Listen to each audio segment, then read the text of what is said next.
What is up, ladies and gentlemen? Trevor here again from WotS with another awesome battle report, and the time has come. It's time to go over the super awesome climactic final round of the Warmachine Weekend 2016 Invitational Tournament. We have two extremely skilled players here to get to the final round of the event, making their way through four grueling rounds of some of the best players in the entire world of Warmachine and Hordes.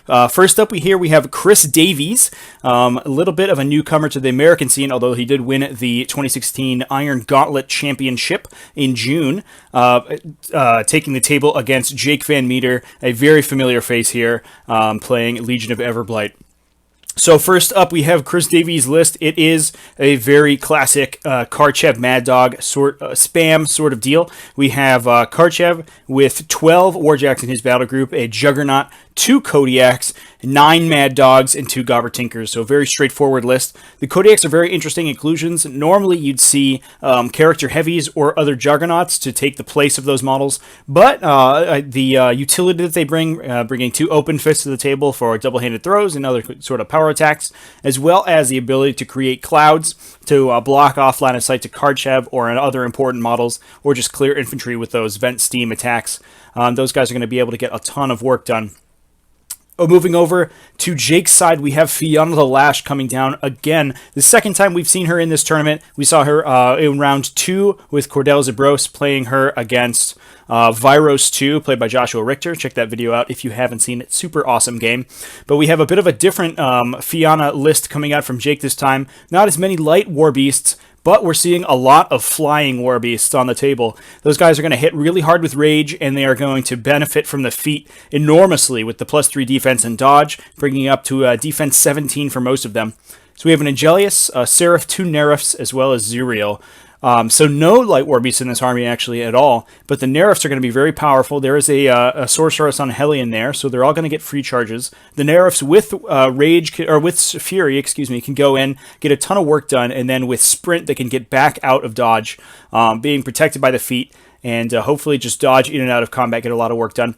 What we're not seeing in this list is Hellmouths at all. 0 Hellmouths from the Legion player today. So that's going to be very interesting. With Hellmouths on the table, Jake would be able to isolate individual heavies, and between Gallows and Hellmouth, he can pull them out of position, take care of them with those Nerfs, and then sprint back to safety. But we're not seeing any Hellmouths on the table here, so hopefully he doesn't suffer too much on scenario because of the lack of those models, but we'll see how it goes.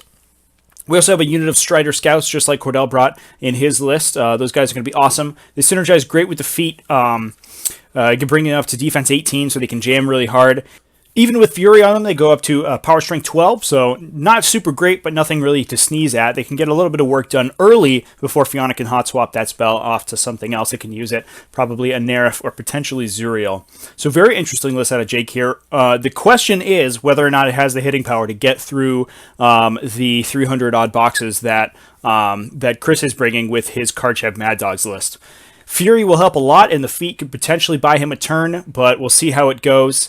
Another benefit of those winged war beasts is that a lot of them are immune to knockdown, so we're not gonna see as many slams or other power attacks from the Mad Dogs or from the Kate or Warjacks, but we'll see how Chris can get around that high defense otherwise.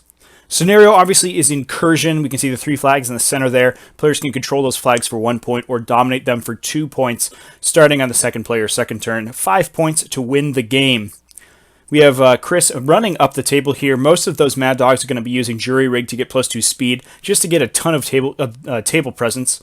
This list tends to have a lot of presence on scenario early, especially since the Warjacks can essentially just push their line past where the scenario elements are, and that allows Karchev or the solos back there to, or even Warjacks themselves, there's enough of them they can do it pretty easily, to score those flags and just kill everything that comes into contesting range. Moving over to Jake's turn here, we have the Strider Rangers activating first. They're going to be moving forward and taking just some random pot shots into those Warjacks.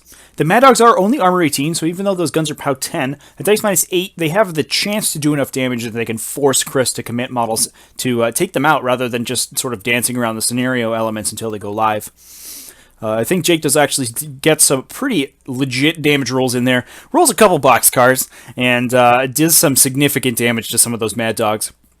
There are 2 Tinkers in Chris's list to repair, but those guys are mainly going to be dealing with the jury rig damage that Chris has been putting on his own Warjacks to let them run extra distance. So they're not necessarily going to be able to repair much of the damage that these guys are going to do from shooting. The rest of the list is moving up. Fyanna moving up in front of the wall there. Puts Fury down onto the Strider Rangers. So like we said before, those guys are going to go up to power strength 12 when they charge in. They are speed 7, I believe, so they're going to have a 10.5-inch threat range. They're really going to threaten those flags. So if Chris moves up too far, he can get some charges from those Strider Rangers, and then Fyanna can hot swap Fury into a different War Beast to get even more damage out. So obviously nothing in threat range as of yet. Chris is worried about an assassination run from the Spell Martyr, which is the model behind the topmost Nerif there. You can see him measuring to it. And he's going to place a cloud next to the forest that Karchev's hiding behind.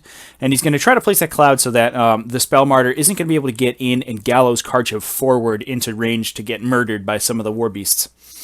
I think he might actually have considered without Slipstream. I don't know if that Spell Martyr could have been slipstreamed by the Seraph, but I don't think it matters that much anyway. One of Karchev's biggest strengths is that he's incredibly difficult to kill, being armor 19 with unyielding, so up to 21 with 34 boxes, as well as focus camp on top of that. He is almost impossible to take out unless you have some really serious work into it. We can see the Gobber Tinkers went up and repaired a couple points of damage on some of the Mad Dogs that needed it. The rest of the Mad Dogs moving out around the scenario elements. Jake, as the second player, is going to have the first opportunity to score. But if those Mad Dogs can just sit just outside of threat range, they can hold off that scoring for at least a turn. And the last thing Jake wants to do is put his models in charge range before he's able to get the Alpha Strike. Jake really needs to get a powerful Alpha Strike in this matchup, kill as many Mad Dogs as possible, and then feat and hopefully survive. He's measuring an assassination run to Karchev. I don't think there's anything on the table really at this point. Karchev is camping a couple focus, and he's hidden behind the Kodiak clouds as well as the rest of the Warjacks hidden there. So first things first, we have those Strider Rangers charging into the first rank of Mad Dogs there, measuring a couple counter charges from Battle Charged on Karchev. That's not really going to do much to the Rangers themselves. The Mad Dogs need 10s to hit them, and any of the other Warjacks need 8s. So not very likely that they actually land any hits, but it's going to give Chris better positioning for the next turn. So that even if you don't get any damage out of a countercharge, you can put your models in places where they're going to be pretty detrimental to your opponent. You can put them into places where they now have charges where they didn't necessarily before, or you can move them into range of other abilities, so you can trigger on the next turn. So we do have a couple counter charges going in. I don't think any of the Strider Rangers died to any of those attacks, but getting some more awesome damage rolls from Jake here, dealing even more damage. One of the biggest features of this game is that Jake rolled like a god. He ended up doing a ton of damage with these Strider Rangers between their shooting and the charges, even just POW 10s and POW 12s getting some work done on these Armor 18 heavies. And later on in the turn, he rolls pretty well on some other attacks as well. So we have Fyanna moving up, casting Fury onto Zuriel. He's in the pond there in the center of the Legion battle line, and then feeding this turn. So everything's going to be +3 defense. Very difficult to get rid of. There are a couple things in there that can help. Obviously, having two open fists on the Kodiaks helps a lot, but Karchev also has knockdown on his spray, so he's going to be able to knock down potentially Fyanna, any of the Rangers, although they'll die immediately if he hits them, or Zuriel with his spray. And the Juggernaut has critical stationary on its melee weapon, so if he's able to get enough damage through, he can, or if he's able to roll well enough on his attacks there and gets a crit, he could stationary some of these War Beasts. So it looks like we had, I believe that's an Angelius. Yes, an Angelius is the proxy base in the center of the table. Went in on one of the Mad Dogs, did a significant amount of damage to it. We had the Sorceress on Hellion charge in as well as a Nerif. It looks like those. I don't know if Jake is focusing firing on one Warjack or is spreading out his attacks against two in order to get maximum damage out this turn. It looks like he's spread it out among 2 Warjacks, gotten some significant damage in. We also have Zuriel moving in there. He has Fury on him, so he's up to power 18. And with Precision Strike, what Jake's doing here is actually taking the arm systems off of the Kodiaks. So I believe he cripples all 4 arms on both Kodiaks with his attacks. Again, some hot rolling from Jake there, but also just precision striking exactly what he needs to keep his models alive. Without operational arm systems, and the Gobber Tinker can only repair one of those Kodiaks, and potentially could only repair one arm system if he doesn't roll well enough. Those Kodiaks aren't going to be able to do any damage to the War Beasts, and any attacks Chris decides to make that isn't potentially a headbutt boosted, then is almost going to be detrimental to him, because he's going to be able to dodge, theoretically.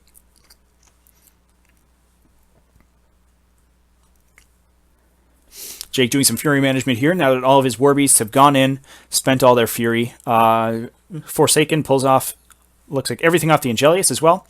Last Nerif going in on one. I'm sorry, that was the last Nerif charging in.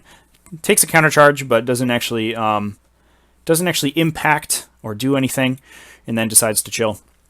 Now with actually kills one of the heavies there. Looks like Jake doesn't want to sprint with him. Is in a good place. There's a shepherd behind the forest there, contesting that flag closest to the camera, so he's not going to lose that point. Probably not going to anyway. I don't think there's really much way he can lose that. So that Nerif's going to be in there, really blocking off the as many of those Mad Dogs as possible from getting over to that side. Chris does have an overwhelming advantage on the far side of the table. Basically only Zuriel and maybe a Nerif are over there on that side in contesting range of that flag. Whereas on the closer side, Jake is a little heavier. He's clustered his War Beasts in the center of the table, but oriented so that he's trying to block off this closer flag. Potentially, if he can deal enough damage and stop Chris's advance towards this closer side enough, he can maybe even eke out some scenario points and put some pressure on Chris. Now, dealing with this high defense on these War Beasts, they're all going to be defense 17, and like I said, Mat 5 on these Warjacks isn't going to do a lot. It's going to potentially give dodges to Jake, move War Beasts into really annoying positions or get them out of danger, and that's not what Chris wants to do this turn. So he needs to hit all of the attacks he needs to, and he needs to deal as much damage as possible, not miss any attacks. It's going to be rough. I think what ends up happening is that Zuriel gets knocked down by one of the Kodiaks.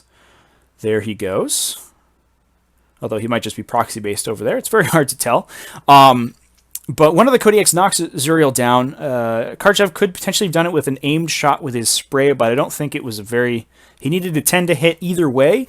And I think Karchev, if he had missed, the dodge from Zuriel would have been pretty bad. So we have Zuriel, picked off the table there. I think a Kodiak ended up knocking him down with a headbutt, I believe, and then he was killed by the Kodiak and a Mad Dog. So Zuriel is taken off the board. And we have some more attacks going in. This looks like, I believe this is the Juggernaut going into one of the Nerifs. Misses it. That's a Nerif. Oh, sorry. Excuse me. It's an Angelius in the center of the table. Misses the Angelius, which is the brown proxy base in the center. So gives it a dodge move. Also misses the Nerif. Gives it another dodge move. So those guys are going to be out of melee range. Now Chris is deciding what to do. Looks like we have some more attacks going into the Rangers. Those guys are all up in there, and I think one of the Kodiaks was able to clear out a significant number of them with a Vent Steam. It frees up some of the Mad Dogs. This is Karchev's feet turn, so all of his attacks are boosted. Probably not doing a ton. One Mad Dog's able to clear out another one, looks like, and we get a trample. 4 dice because of the additional die they have with trampling and Karchev's feet. So he's able to clear off a significant number of the Rangers with that. As well as it looks like the Sorceress on Hellion. So that's going to be the free chargers are going to be gone for Jake, unfortunately. But once at this point, they're pretty solidly stuck in, so I don't know if he was counting on those free charges very much at all.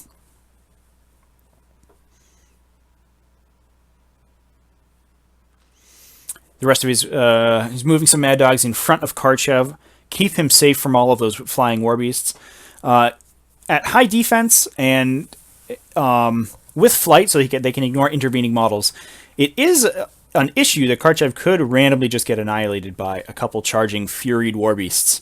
So keeping models in front of him to block those charge lanes is going to be very important. Looks like Karchev is on a very healthy camp as well. He's camping 3, potentially. Or I might actually just be looking at his feat token, but I think he's on a pretty healthy camp, so he's probably not going to be in danger, but potentially the Angelius could take a couple free strikes if he's feeling particularly frisky and repulse those models out of the way so that they are not blocking line of sight to Karchev, and then the Nerif over there could maybe charge Karchev with a Slipstream from the Seraph, although I don't know if that is, if Jake's really feeling like that's a particularly good play. Looks like he's dealing some damage to some Warjacks instead. So we're just going to have another turn of attacking. I don't know who has Fury this turn. I believe a Nerif gets it. Jake is down 2 War Beasts at this point, I think. I know Zuriel is dead, and I think a Nerif might be dead.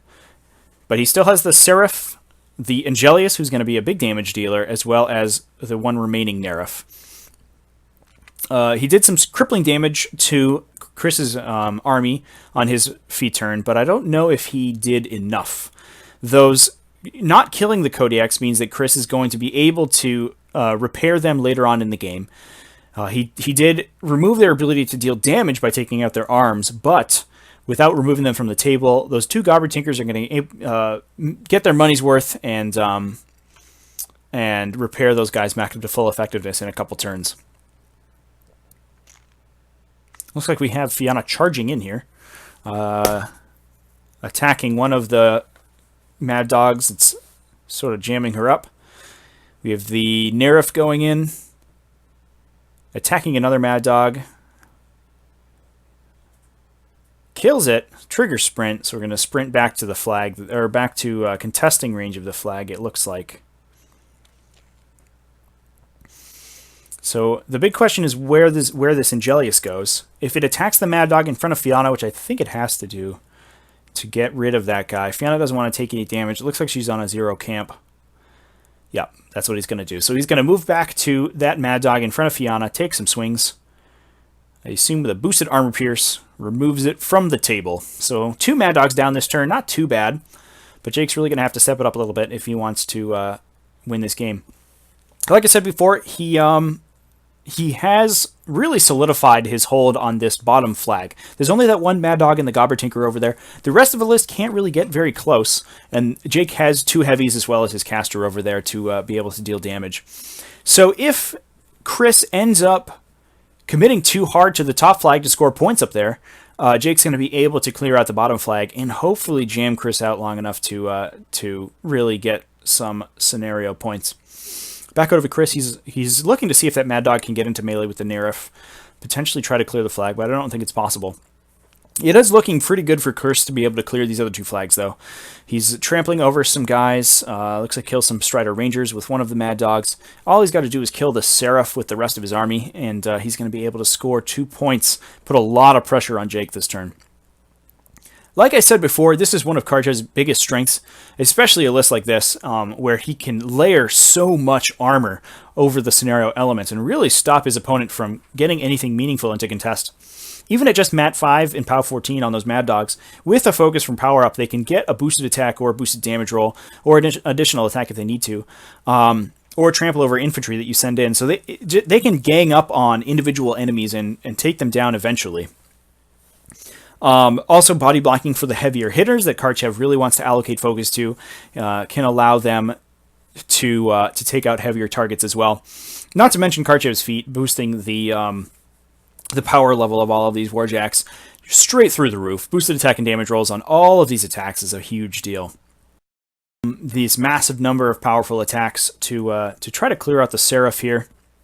If he does that, he's going to be able to layer all these warjacks in front of the flags and really make it difficult for Jake to put anything meaningful into contest. And he can hopefully leverage that into a scenario victory. The question is whether Jake can survive long enough to get any survivable models over to those flags, but also to score points of his own. He needs to be relevant on the scenario trade there, so he needs to clear this bottom flag as fast as possible and start scoring and hopefully stop Chris from contesting on his turn. One of the big problems with these spam lists is that they sort of put the ball in their opponent's court to win the game. All Karchev needs to do, and Chris is playing it very well, he's rolling forward, maintaining his game plan. He's not getting too excited with Karchev, keeping him very safe, making sure he doesn't lose the game to any assassination runs or any dicey plays that Jake wants to make. And all he has to do is steamroll his models forward and play very cagey, and just grind out the attrition game. The onus is really on Jake to try to win the game by making aggressive plays like he did on his feat turn, making plays like taking out the Kodiak's arms to stop them from really doing a ton of damage, and really playing outside his comfort zone to try to pull out a win against this massive amount of armor that's on the table. So it does look like Chris was able to clear the top flag. I don't know if he was able to clear that center flag. It looks like the succubus is still there, and she's going to be contesting that center, I believe, so that he's... Oh, I apologize. He wasn't able to clear the top flag. There's a Strider Ranger up there. So no points were scored so far. It looks like Jake might actually get the leg up on the scenario trade. Nerif going into the Mad Dog there on the bottom flag takes him out and is able to sprint onto the flag, well out of range of any Warjacks. Potentially a Mad Dog could get warpathed and then charge into that Nerif, but I don't think it's going to be enough to kill it. So Jake potentially making a strong scenario play here. It looks like Admonition is on the Angelius in the center there. He's charged into one Warjack and killed, I believe, a Kodiak, which is a big swing. One Kodiak down. And the succubus still within range of the center flag. So this is going to put Jake up to 1 point to nothing. He has one model all the way in the back there, one Strider Ranger contesting that far flag, and a Forsaken in range to contest either of those flags that he needs to. So Jake, we can see the Shepherd there next to the Nerif. He's put the Shepherd in a good spot. It's up there blocking any landing zones for any Mad Dogs that are able to warpath and charge over, so that if they're able to get in range, they're not going to have anywhere to go between the flag and her base to get within 1-inch melee and actually get attacks on that Nerif. So that Nerif's in a very safe spot. Fyanna's over there, but nothing's really close enough to damage her. She's on a 2 camp as well, so I think very safe, but it doesn't. I don't think Chris is in the mindset of needing to go for an assassination run at this point. Admission is on the Angelius. Looks like one Mad Dog moves forward, and Jake chooses to proc it, which I think is the right call. If Jake decided to keep Admonition, Chris could have run a model next to him, and then potentially run another model behind it in order to block the Admonition movement for the third model. But it doesn't matter. It looks like this Kodiak is able to get forward, and now that the Admonition's been triggered, and take out the Angelia. So that is a big swing. Jake is really losing a lot of pieces in the center here. It takes a lot of pressure off Chris in the center. He's going to move over Mad Dog to contest Jake's flag, stop any additional scoring. And then if he's going to move, looks like moving Karchev up to take out that last Ranger with a spray. If he's able to take out that last Strider Scout, he's going to be able to score both flags, puts him up to 2 points, and puts Jake in a very compromising position. So here's the issue. Jake needs to contest both of these flags. He can contest the center flag pretty easily. He's got the Nerif, and he's got a couple solos over there, but the rear flag he can only contest with the Forsaken. If he doesn't contest both flags, Chris is going to go up to 4 points at the end of Jake's turn, or 3 points, and then at the end of his turn, go back to 5 to win the game. So this Forsaken needs to get to that rear flag there in order to contest for Jake to have a chance at this game. In order to do that, he has to take a free strike from, it looks like, one Mad Dog, You roll it out, and the Forsaken dies. So that is going to be Chris Davies, ladies and gentlemen, Warmachine Weekend 2016 victor, using Karchev, a caster we never could have foreseen winning this this tournament a couple years ago. Great games of both players. Obviously, Jake was up against the wall in the matchup there. Karchev Mad Dogs is a tough cookie to break. And Fyanna, she does have Fury. She does have the tools potentially to deal with it. But the scenario really hurt Jake a lot, and he got eventually pushed out by that wall of Kadoran Iron. Hope you guys enjoyed this battle report. If you haven't seen this game before, it is up on the raw, uncut version is up on Warmachine, youtube.com/Warmachine. If you guys want to check it out. Privateer Press was also kind enough to let me record this game alongside their own live stream, which they commentated. Some of the Privateer Press staff members commentated, so you can check that out on their channel as well. So there are multiple ways to watch this this climactic Warmachine Weekend Invitational 2016 Finals game. I hope you guys enjoyed this battle report. Please stay tuned for some more ones. I have some more non-tournament battle reports coming up. It will be a little while until the next tournament coverage I'm able to do. The next one will be Captain Con this February, so it'll be a little while to go. But I hope you guys are enjoying these battle reports, and as always, keep it classy, folks.